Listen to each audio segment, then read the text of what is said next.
प्रत्याद्रिहरं प्रणतपालभवादिपोतम् वन्दे महापुरुष ते चरणारविन्दम्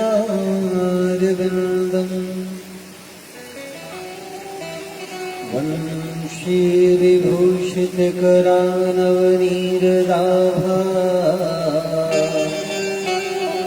पीताम्बरादरणबिम्बफलादरोष्ठा पूर्णेन्दुसुन्दरमुखादरविनोदनेत्रा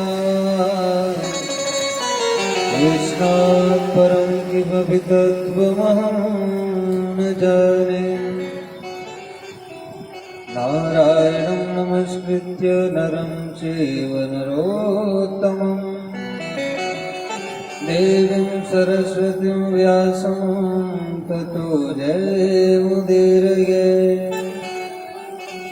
श्रीसीतानाथसमारम्भां श्रीरामानन्दार्यमध्यमाम् अस्मदाचार्यपर्यन्तां वन्दे श्रीगुरुपरम्पराम्। गौराङ्गं रसमयं नित्यं रसाचार्यरसोत्सुकम् श्रीरामहर्षणदेवाख्यं सद्गुरुं प्रणमाम्यहम्। जय जय श्री राधारमण जय जय नवल किशोर जय गोपीचित चोर प्रभु जय जय माखन चोर।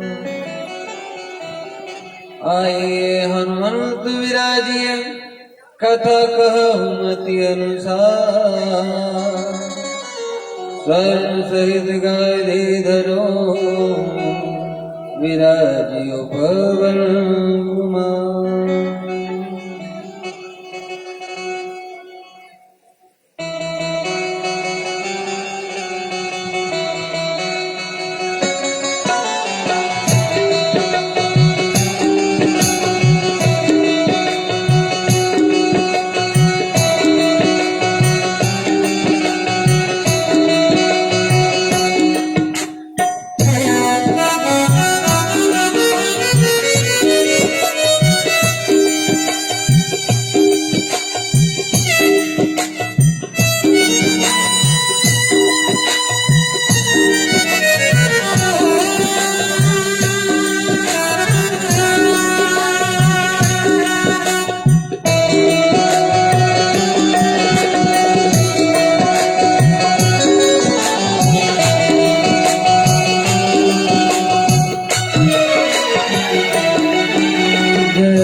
भक्तवांछित कल्पतरु श्री बांके बिहारी लाल की वांग्मय प्रतिमूर्ति श्रीमद् भागवत महापुराण को मेरा बार बार वंदन। प्रणाम है परमात्मा की पार ब्रह्म शक्ति को, उस अलौकिक दिव्य सत्ता को मेरा प्रणाम है जिसने इस संसार को थाम रखा है, जिसके कारण ये संसार चल रहा है।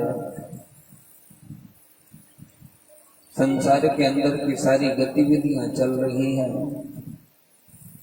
ऐसे पारब्रह्म परमात्मा के उस दिव्य अवतार को मेरा बार बार वंदन है। ग्राम देवता, स्थान देवता, नगर देवता, कुल देवता, पितृ देवता, इष्ट देवता, माता पिता, गुरु, संत मंडली, भक्त मंडली को मेरा बार बार वंदन है। बाहर से पधारे हुए अतिथि गणों को मेरा बार बार वंदन है। कथा में पधारे हुए दिव्य देव देहिक भौतिक शक्तियों को मेरा बार बार वंदन है। माँ वैष्णो देवी के चरणों में बाबा भूत बावन सरकार, बाबा भैरवनाथ, 33 कोटि देवता को मेरा बार बार वंदन है।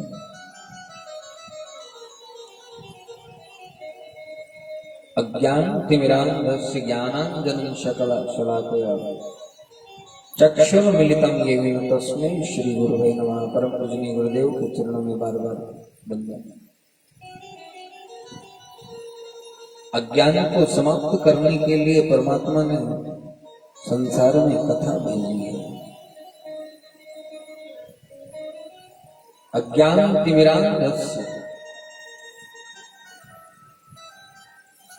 दुनिया में अज्ञान को समाप्त करने के लिए नाना प्रकार के साधन उपलब्ध हैं, लेकिन जो अज्ञान समाप्त कर दे, जो परमात्मा से मिला दे, दुनिया में ऐसा कोई साधन नहीं है। ज्ञान के लिए गुरु है, संसार में जीने के लिए लक्ष्मी है, वैभव है, सुख है, संसार में सब प्राप्त हो जाएगा। पर ध्यान देना प्यारे, इस संसार में प्राप्त होने के लिए भगवान वो कैसे प्राप्त होंगे? तो भगवान को प्राप्त करने के लिए संसार में ये परमात्मा की दिव्य कथा है। जैसे गंगा जी में जाओ, नहाओ, तो गंगा जी क्या हमें पवित्र कर देती है? यदि गंगा जी पवित्र कर देती तो लोग दिन भर पाप करते और गंगा जी में डुबकी लगा करके आते और कहते हम पवित्र हो गए। हर कोई पाप करता तो जाता और गंगा जी में डुबकी लगा करके आ जाता तो पवित्र हो जाता। तो किसी ने गंगा मैया से पूछा कि गंगा मैया क्या आप सबको पवित्र कर देती हो? तो गंगा मैया कहने लगी, भैया हम पवित्र नहीं करते, हम तो लोगों का पाप क्षय करते हैं। तो फिर आप पाप लेकर के लोग आते हैं, उनका पाप हम पे छोड़ देते हैं, तो हम हमारा पाप, जब तेज गर्मी पड़ती है ना, तो जल के अंदर भाप बनती है और वो भाप में पाप उड़ करके आकाश में चला जाता है। तो आकाश से कहा कि भैया आकाश तुम बड़े, भाई पाप समाप्त कर देते हो तो तुम बड़े। तुम लोगों का पाप झेल लेते हो। तो आकाश ने कहा कि भैया हम नहीं बड़े, हमसे बड़े वो बादल है, बड़े बड़े बादल आते हैं जब पानी बरसाने के लिए, तो वो बादल अपने उस पाप को अपने अंदर ग्रहण कर लेते हैं। तो संत कहने लगे कि बादल बढ़िया जाता है। बादलों से कहा भैया आप बड़े, बादलों ने कहा भैया हम बड़े नहीं हैं, भाई आप लोगों के पाप को धारण करते हो। संसार में कोई संत, कोई महात्मा, कोई ज्ञानी, कोई दुनिया की ऐसी शक्ति नहीं जो आपके पाप को ग्रहण कर सके, जो आपको पुण्य दे सके। संसार में केवल ब्राह्मण ही है जो आपकी पूजा कराने के बाद में आपके हाथ में सुपारी देकर के कहता है कि ले भैया ये मैं तेरी पूजा और ये तेरी पूजा का पुण्य है। कोई भी संत महात्मा अपना पुण्य आपको प्रदान नहीं करते। संसार में केवल ब्राह्मण ही है जो अपना पुण्य प्रदान कर देते हैं पूजा कराने के बाद। इसीलिए तो ब्राह्मणों के पैर पड़ते हैं लोग, इसीलिए ब्राह्मणों को भोजन पे बुलाते हैं, इसीलिए ब्राह्मणों को भूमि दान करते हैं, इसीलिए ब्राह्मणों को गोदान करते हैं, इसीलिए तो ब्राह्मणों को लक्ष्मी दान करते हैं, सोना चांदी हीरे जवाहरात। संसार में किसी को दान करते नहीं है, पर लेकिन ब्राह्मणों को बुला करके दान देते हैं। क्यों करते हैं? कि ब्राह्मण पुण्य देते हैं, पुण्य। संसार में पुण्य बढ़ाने के लिए और कोई साधन नहीं है। ब्राह्मण को भूदेव कहा गया है। तो संतों ने कहा कि बादल बड़े लोगों का पाप धारण कर लेते हैं। तो बादलों ने कहा भैया हम बड़े नहीं हैं, हम तो लोगों का पाप केवल इतने पल तक धारण करते हैं जब तक के बरसात ऋतु नहीं आती। फिर बरसात आती है तो तब कहने लगे कि भैया उन लोगों का पाप यदि हमारे अंदर आ भी जाता है तो हम उनका पाप बारिश के रूप में उन पे वापस बरसा देते हैं। क्या तो बारिश होती है ना, तो ये मत समझो कि बड़ा पुण्य हो रहा है, बरसात हो रही है। ये समझो कि पाप बरस रहे हैं हमारे। लेकिन ध्यान रखना, लकड़ी कभी भी जल में नहीं डूबती है। जो पत्थर होते हैं ना, जो पत्थर वो हमेशा जल में डूब जाते हैं। तो अब आप ध्यान रखना कि आपको मनुष्य जीवन में पत्थर बनना है कि लकड़ी बनना है। 6 दिन की कथा सुन करके भी यदि आप पत्थर के पत्थर ही रहे तो संसार की माया आपको डुबा देगी। लेकिन 6 दिन की, जैसे कि किसी लकड़ी के ऊपर यदि मिट्टी जम जाए और पानी के दबाव में वो लकड़ी उस मिट्टी के कारण मान लो पानी के अंदर चली भी गई, तो कब तक रहेगी? जब तक उसके ऊपर की मिट्टी गल ना जाए। और जैसे ही उसके ऊपर की मिट्टी गली,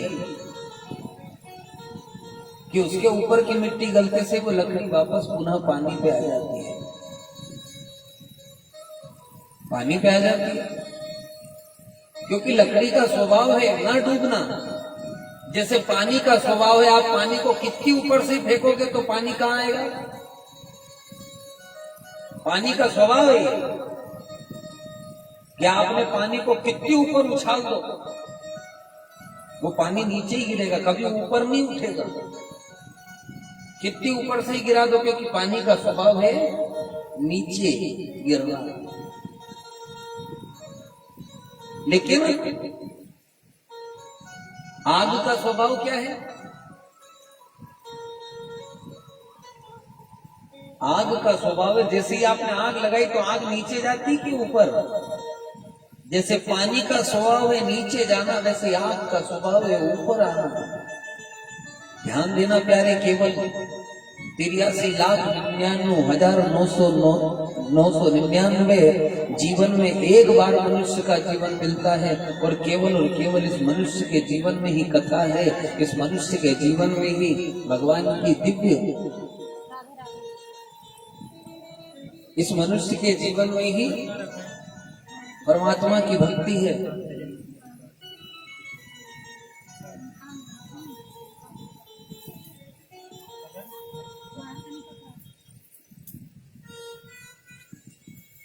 और कोई कोई भी ऐसा जन्म नहीं है।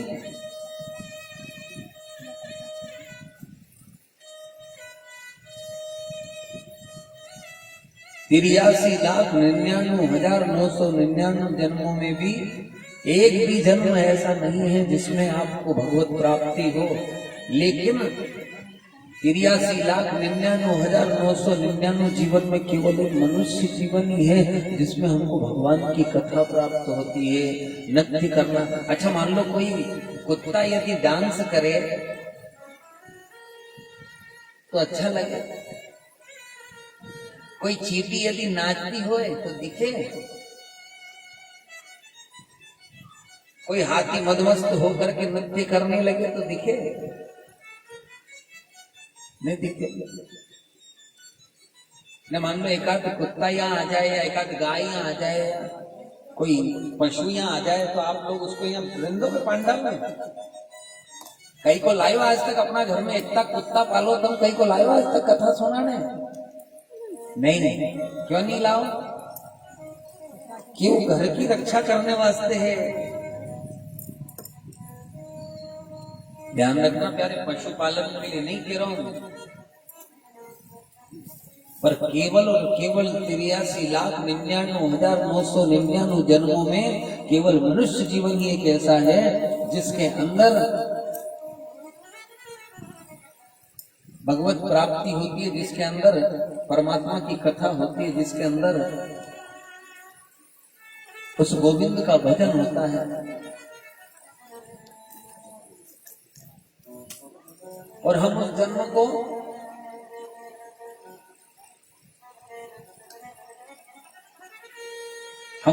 को अच्छा अपनी अपनी उम्र से जोड़ना हो, आप कितने साल के हो गए उस उम्र से जोड़ लेना। एक आदमी की उम्र हो गई 50 वर्ष, 50 की हो यहाँ, और कोई 10 का भी होगा, कोई 20 का भी होगा, कोई 40 का भी होगा, कोई 60 का भी होगा, तो 60 वाले जोड़ना कि आपकी जीवन का आधा समय तो आपने सोने में बिता दी। कितने साल? 60 साल के हो गए तो 60 में से 30 आपने बिता दिए सोने में। बिताई कि नहीं बिताई? हर मनुष्य ने अपने आधी जीवन तो सोने में निकाल दिया। अब बचा कितना? 30 साल का। तो 30 साल में पैदा होते हो तब से तो 10 साल तक तो तुम समझदार नहीं होते। 10 साल के बच्चे तक समझदार नहीं होते। 10 साल तुम्हारे बचपने के निकल गए। अब 10 साल बचपने के निकल गए, उसके बाद में 2, 4, 5 साल 10 साल तो पढ़ाई करी होगी। अब उसमें से 2, 4, 5 साल तो पढ़ाई में निकल गए। बच्चे 15 साल। 15 साल में तुम्हारी शादी हो गई होगी, तुमने तुम्हारे बच्चों का लालन पालन पोषण किया होगा, तो 15 साल उसमें निकल गए। तो ये बताओ कि तुमने अभी तक भक्ति कब करी?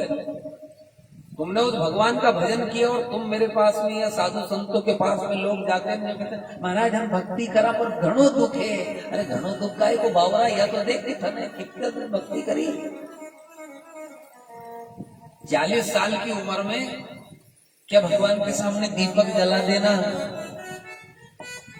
अगरबत्ती लगा देना, भोग बना के भगवान को लगा देना, ये भक्ति है? बोलो, सोचो जरा। आज कथा का अंतिम दिवस है, आज विश्राम दिवस है, और उस विश्राम दिवस में आप सोचो कि कई दिन भगवान ने तुमसे पूछी, यदि तुम यहाँ से जाओगे तो भगवान ने पूछी कि बता कब किया तूने भजन मेरा, तो क्या बोलोगी? क्या बोलोगे दादा? ये काम काज में रह गए, गृहस्थी चलाने में रह गए, गृहस्थी से बड़ा धर्म नहीं है, तो तुरंत यमराज कहेगा कि अच्छा इससे बड़ा धर्म नहीं है गृहस्थी से। ध्यान देना प्यारे, धर्म की परिभाषा मैं आपको नहीं बता सकता। धर्म की परिभाषा तो यह है कि सनातन धर्म से जो जुड़ा हुआ व्यक्ति है उसको सुबह शाम उठते बैठते खाते पीते चलते फिरते उस भगवान का नाम लेना चाहिए। यदि आप कोई को 2 रुपए दे देते हो या कोई से 2 रुपए ले लेते हो तो उस 2 रुपए की कीमत जब तक आप अदा नहीं कर दो तब तक आपको चैन नहीं पड़ता।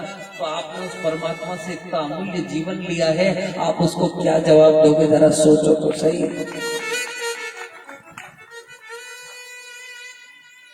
धन्य है वो लोग जो भगवान की कथा कराते हैं, जो भगवान के माता पिता बनते हैं। नहीं तो कोई आदमी यदि स्टैंड पे जा रहा हो या एकदम से अटैक आई हो कोई के, और अटैक आया और अटैक आते आते वो व्यक्ति सोचे, क्या सोचे, हे भगवान मैंने तेरे जीवन में, अपने जीवन में तेरी सच्ची भक्ति करी हो, हे भगवान मैंने तेरे जीवन में कभी भी तेरा भजन पूजन करा हो तो मेरी लाज रख ले, आज मुझे बचा ले। पर ऐसा कहने के लिए भी उन लोगों के पास में समय कहाँ है। उनके पूरे जीवन की कमाई हुई सारी लक्ष्मी एक ही बार में खत्म, एक ही बार में। एक अटैक आए ना सीधो 5-10 लाख लगे। नौकाबाद में डॉक्टर के साइन कराई ले पहले ही, भैया मर जाएगा मेरी कोई गारंटी नहीं है। तो जिसके पास गारंटी नहीं है, अटैक आए ना आदमी वहां पहले ही फॉर्म भरे ले अस्पताल वाला, माँ की जगह जाए कि 10 लाख रुपए भरने से तो अच्छा है कि 1 लाख रुपए लगा करके मेरे गोविंद की कथा करा लो प्यारे। उस दिन उसको कहने का आ जाएगा कि आज यदि तू मेरे ऊपर अटैक कर रहा है तो मैंने भी तेरी भक्ति करके। और भागवत कथा से कुछ नहीं होता, भगवान की कथा से ये होता है कि आप लोग जो करवा रहे हो तो ठीक है, लेकिन आप जो लोग बैठ करके सुन रहे हो, यदि आप अपने किसी रिश्तेदार के वहां टाइम देते हो शादी ब्याह में, तो वो भी आपके घर आता है कि नहीं आता है टाइम देने की। भैया वो हमारे घर आए थे, टाइम दे करके गए, पूरा टाइम निकाला उन्होंने अपना जीवन, दिन भर वो भगवान मेरे छोरी के ब्याह में खड़े रहे, सारा काम करा। तो यदि आप भगवान के पास टाइम दे रहे हो तो प्यारे, जब उस रिश्तेदार को सोचना पड़ता है तो उस पार ब्रह्म परमात्मा को भी सोचना पड़ता होगा कि ये आया है मेरे यहाँ बैठा है, कथा में 3 घंटे का समय दिया है, तो आज इसके ऊपर आपत्ति आई है, कोई बचाने वाला नहीं है, सारा संसार एक तरफ हो गया, उस तरफ कौन आएगा, उस तरफ वो भगवान आएगा। नहीं तो एक सेठ जी मर रहे थे और मरते मरते उनके 3 छोरे उनके पास में खड़े कि बाबूजी बाबूजी बाबूजी बाबूजी। अंतिम समय बाबूजी ने आंख खोली, हाथ उठाया और हाथ उठाते से ही मर गए। 2 ही 3 ही छोरे सोचने लगे अरे बाबूजी को क्या हो गया, जोर जोर से ठोकने लगे, इधर बजाए उधर करे, उधर हलाए, अरे पिताजी न जाने कहीं धन बतेरिया था, धन बताते बताते मर गए। तीनों के तीनों सोचने लगे। कोई आया संत महात्मा तो भैया एक महात्मा है, वो दक्षिणा लेते हैं 5-10 हजार रुपए, उनको दे दो, वो आपके पिता को एक बार बुलवा देंगे। तीनों बेटे बड़े लालची थे, सोचा क्या करूं। तीनों बेटे आज संत के पास गए, 10,000 रुपए दे दिए। महात्मा ने कहा एक बात बोलेंगे क्या? हो ठीक है, एक बार बोले चलेगा। आज महात्मा ने क्या किया, महात्मा ने एक घूंट दवा उनके मुंह पे डाली और जैसे ही डाली तो वो उनकी आंखें खुली, एकदम से जान आई और जान आते से हाथ उठाया और हाथ उठाते से कंजूस तो बड़े थे, हाथ उठा करके यूं कहा, अरे वह बकरी झाड़ू खाई रे, मरी गया। भी 3 ही छोरा उन्होंने कह रहे मारा दाई जी, मरते मरते भी कंजूसी में उन्हें झाड़ू को ख्याल है। हमारे तो लोगों कहीं सोनो चांदी हीरा जवाहरात बताई रहा होगा, पर तो उन्हें झाड़ू वास्ते मरी गया। तो जो आदमी को नुकसान सहन नहीं होता है ना, उस आदमी को जरा सा भी 1 पैसे का भी नुकसान हो जाए तो उससे उसको चैन नहीं पड़ती। तो ध्यान दो, उस परमात्मा की दी हुई पूरी जिंदगी को तुमने नुकसान में बिता दिया, पूरी जिंदगी खत्म कर दी। जिस दिन वो जवाब मांगेगा उस दिन क्या जवाब दोगे? उस दिन जवाब देने के लिए अपने पास क्या होगा? इसलिए भगवान का भजन करो, भगवान से जुड़ो। दुनिया से जुड़ोगे ना तो दुनिया एक दिन छोड़ करके चली जाएगी, लेकिन वो पार ब्रह्म परमात्मा कभी भी नहीं छोड़ेगा। और इस सब का श्रेय और किसी को नहीं जाता।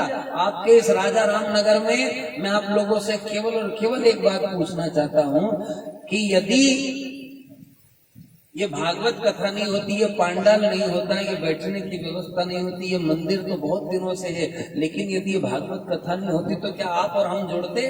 क्या आपको भगवान की कथा मिलती? इस सब का श्रेय किसको जाता है? कौन है इस कथा को करवाने वाले? इस कथा को करवाने वाले साक्षात भगवान नारायण है और उन्होंने मति दी आदरणीय अशोक जी बोरवाल को। जरा एक बार ताली सेवा करो ऐसे व्यक्ति के लिए। भगवान धन्यवाद देना चाहिए उस आदमी को। आपको पैसे की बहुत जरूरत है, कोई समाज में आपको कोई साथ नहीं दे रहा है, और उस टाइम जो आदमी आके खड़ा हो जाता है, आज के इस कलयुग में जो आदमी आके खड़ा हो जाए तो आपको बार बार लोग धन्यवाद देते हैं, अरे साहब आप मेरे लिए भगवान बनकर के आए, मेरे लिए भगवान बनकर के आए। मैं धन्यवाद देना चाहता हूँ सब हरि भक्तों को जिनके मन में ऐसा संकल्प जागृत होता है कि हम हमारे हाथ से भगवान की कथा कराएं। आज कथा में बैठ करके एक संकल्प जरूर ले जाना कि हे नारायण हमें भी इतना सामर्थ्यवान बना दो कि हम भी आपके जीवन में, अपने जीवन में भगवान की कथा कराएं। और इससे ज्यादा कुछ भी नहीं मांगा। भगवान ने 4 वेद, 6 शास्त्र, 17 पुराण लिखने के बाद में 18 पुराण लिखने वाले वेद व्यास जी के मन में भी शंका, चिंता। भगवान ने नारद को पूछा है कि जाओ नारद, जाकर के इनके मन में ये चिंता है, इस चिंता का निवारण करो। नारद जी आए और कहा कि भैया क्या बैठे हो, भगवान की लीलाओं का गान करो। तो ध्यान रखना, जिंदगी भर जिसने राम कथा पढ़ी हो वो राम कथा पढ़ने वाला व्यक्ति भी अपना उस राम कथा को छोड़ करके एक बार भगवान की इस लीला माधुरी में स्नान करना।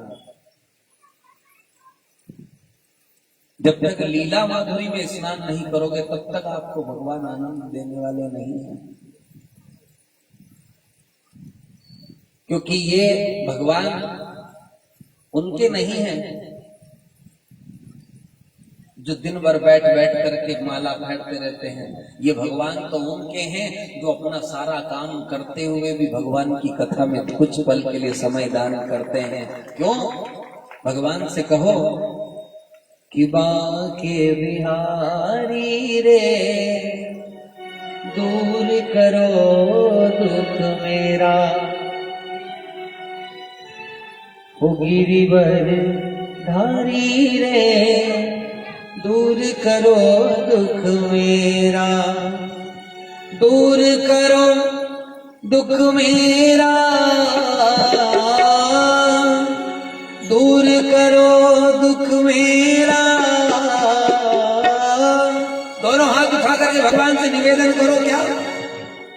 दूर करो दुख मेरा गिरिवर धारी रे, दूर करो दुख मेरा गिरिवर धारी रे, दूर करो दुख मेरा गिरिवर धारी रे, दूर करो दुख मेरा, दूर करो दुख मेरा, दूर करो दुख मेरा, दूर करो दुख मेरा गिरिवर धारी रे, दूर करो दुख मेरा धारी रे, दूर करो दुख मेरा। जय हो हे हरि।